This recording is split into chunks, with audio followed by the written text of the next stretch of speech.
السلام عليكم ورحمة الله. أهلا بكم حبايبي. إن شاء الله النهاردة هنعمل مع بعض وصفة جميلة جدا لعشاق المكرونة.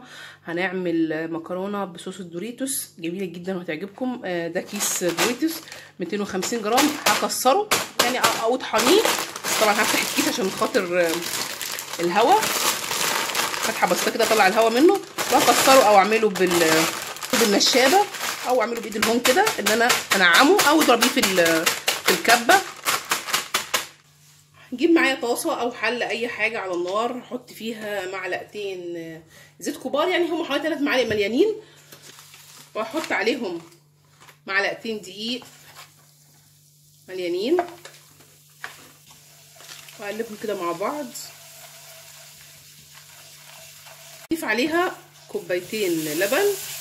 اللبن بتاعي طالع من التلاجة ما هوش سخن، هنزل بالراحه كده واقلب، مش هتكلكع معايا. معايا الصوص بتاعي ناعم مفيهوش كده، بس لسه هيتقل.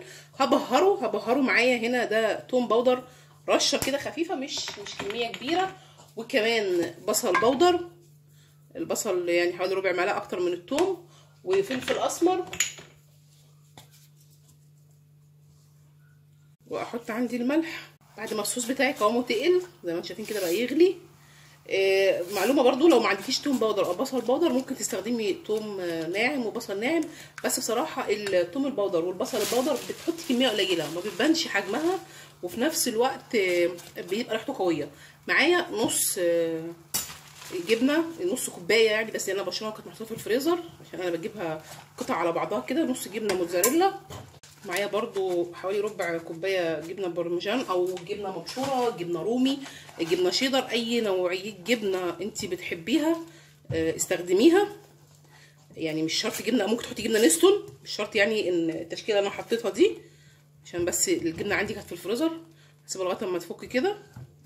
بعد ما الجبنه ساحت عندي وكل الخليط بتاعي بقى سخن، هجيب بقى حوالي 3/4 كميه كيس دوريتوس، احطه كده واقلبهم المنظر ده كده. ومعايا بقى يعني اي نوع مكرونه تحبيها، معايا نص كيلو هنزل بيه، هقلب بقى كده كله مع بعضه.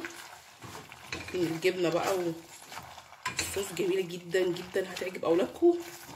طبعا في شريحه كبيره من المجتمع بتموت في المكرونه، مش بتحبها، بس قلبتها كلها كده. بقى هجيب شويه الباقيين ارشهم على الوش كده،